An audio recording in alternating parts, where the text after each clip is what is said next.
No slide anterior, eu falei aqui que tem a regra do polígono e a regra do paralelogramo. Agora a gente vai ver qual é essa regra do paralelogramo. Se eu tiver a soma vetorial entre dois vetores e que entre eles aqui, ó, forme um ângulo qualquer, como aqui de uma letra grega chamada tetazinha. É uma fechadinha aqui. Esse ângulo aqui. Então, veja, se eu quiser determinar qual é o módulo desse vetor, ou seja, qual é o valor numérico de V, eu vou ter que utilizar essa regrazinha daqui, ó, que é uma lei dos cossenos, só que sempre vai ser positivo.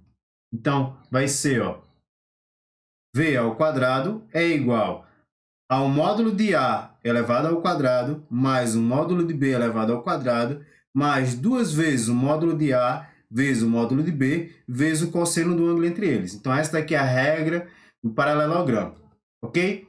Em algumas situações, ela é bastante útil, ok? Por exemplo, eu tenho uma configuração de vetores que esses vetores eles não são paralelos entre si, nem formam 90 graus. Então, eu vou ter que ir para a regra aí do paralelogramo.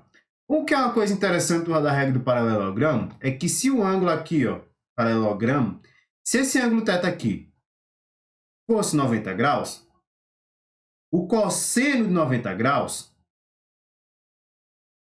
é igual a zero. Se isso daqui é igual a zero, olha que coisa bacana. Vou até colocar outra coisa. Se isso daqui é igual a zero, se o cosseno de 90 graus é igual a zero, isso quer dizer que esse termo aqui vai embora. Ou seja, a gente vai ter aqui que se θ for igual a 90 graus, a gente resume isso aqui, ó, para uma coisa que você já deve estar habituada, que é Pitágoras. Ou seja, o teorema de Pitágoras ele surge naturalmente como uma particularidade da regra do paralelogramo. Beleza? Então, quando eu tenho dois vetores que entre eles há 90 graus, naturalmente eu utilizo o teorema de Pitágoras. Mas se esse ângulo aí ele não for 90 graus, ele for entre 0 e 90 graus, então a gente vai ter o seguinte, ó, vou ter que utilizar essa extensão, esse pequeno complemento da teorema de Pitágoras, beleza? Mas se for 90 graus, como a gente vai ver daqui a pouco, forma o teorema de Pitágoras, a soma entre esses dois vetores, para a gente determinar o módulo vetor resultante. Beleza? Bom, vamos continuar aqui. Olha o teorema de Pitágoras aí, pessoal, como eu tinha falado a vocês. Bom, o que é o teorema de Pitágoras? O teorema de Pitágoras ele fala o seguinte, ó.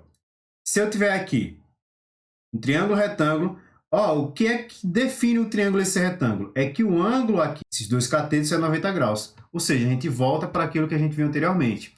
Então, ó, se o ângulo entre eles é 90 graus, eu tenho essa regrinha daqui, ó, que o módulo de V ao quadrado, que é a hipotenusa, que é o cateto oposto ao ângulo reto, um ângulo 90 graus, vai ser igual a A ao quadrado mais B ao quadrado. Ou seja, que é os catetos que formam aí o meu triângulo retângulo. Então, isso aqui vai ser V ao quadrado é igual a A ao quadrado mais B ao quadrado. Olha que bacana.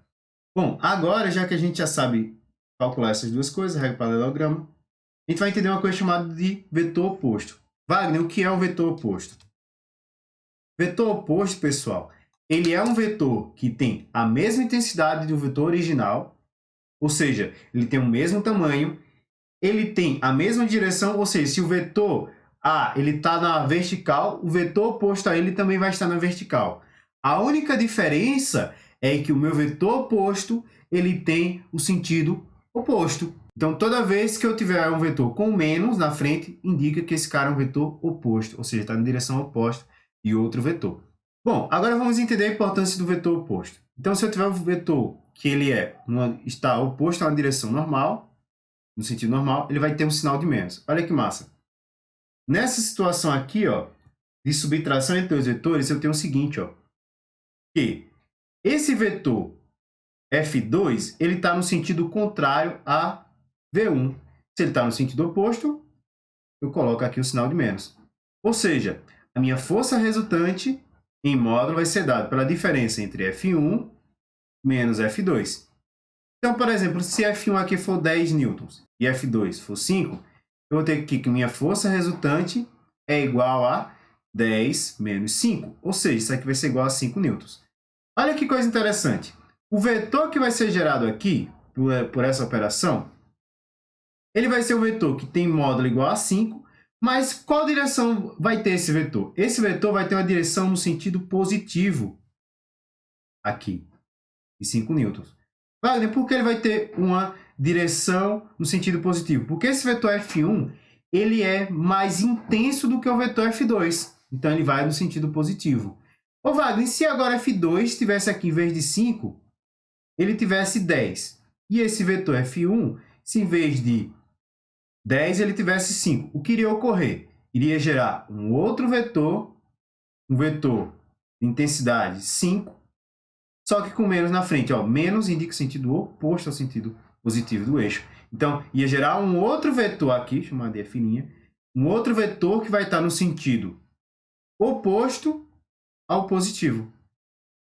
Então, vai gerar um vetor nessa direção aqui, na direção horizontal, no sentido oposto. Beleza? No sentido apontando para o negativo. Bacana entender isso aí? Bom, além da soma e subtração, existem também as operações de multiplicação.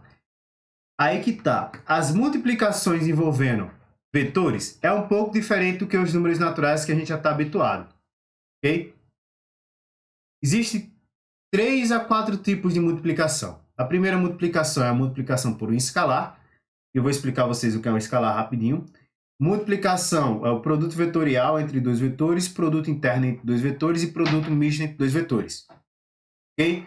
A gente vai aprender aqui só o produto com escalar. Depois, quando vocês estiverem aí um pouco mais maduros, vamos dizer assim, mais evoluídos um pouquinho, eu posso até mostrar como é que a gente trabalha com produto interno e produto externo entre dois vetores, e também um produto misto, beleza? Mas agora a gente vai se preocupar com escalar, que é mais tranquilo de a gente realizar. Então, o que é uma multiplicação por escalar? Simples. Olha para cá. Eu tenho aqui esse vetor. Eu tenho aqui, ó, o vetor A. Tá vendo aqui que o vetor A ele tem certo tamanho aqui. Vou chamar esse tamanho aqui de U, um valor unitário U, só para fins didáticos. Aí veja, se eu pegar esse vetor A e multiplicar ele 4 vezes, tiver 4 vetores, ó, tiver um A aqui, outro A, outro A, outro A. Olha que coisa interessante. Vai gerar um outro vetor que tem a mesma direção, mesmo sentido que o vetor A, porém ele vai ser 4 vezes maior que o vetor A. Então, toda vez que eu multiplico por um escalar, escalar que eu falo, pessoal, é um número. Então, escalar é um número, beleza? Um número real qualquer. 1, 2, 3, 4, 5, 6, beleza? Então, se eu multiplico um vetor por um número natural, aqui, por exemplo, 4, eu vou ter que vai gerar um vetor, mesma direção, mesmo sentido, só que com intensidade 4 vezes maior. Ô Wagner, e se em vez de multiplicar aqui por 4, eu tivesse multiplicado agora por menos 4? O que iria acontecer? Olha que interessante. Se eu tivesse multiplicado aqui por um vetor menos 4, iria gerar um outro vetor, um vetor C, com mesma intensidade, mesma direção, também está na horizontal, porém, pelo fato dele ter um menos na frente, se lembra do vetor oposto, o que vai acontecer? Vai ter uma inversão. O menos simboliza que ele está no sentido negativo do meu eixo. Então, quando tem um menos 4, ele está indo no meu sentido negativo do meu eixo. Só lembrar um pouco de coordenadas cartesianas. Okay? Então é isso. Apareceu um menos na frente, está no sentido negativo do eixo. Só isso. Beleza? Wagner, então qual é o sentido positivo do meu eixo? Se eu tiver aqui um plano cartesiano, naturalmente, eu vou ter aqui um eixo positivo apontando para a minha direita. Se o meu objeto está indo para a minha direita, para cá, ele está indo no sentido positivo. Se ele estiver fazendo o caminho inverso, estiver indo para a esquerda, então a gente diz que ele está indo no sentido negativo do meu eixo. Beleza? Por isso que tem sinalzinho de menos aqui.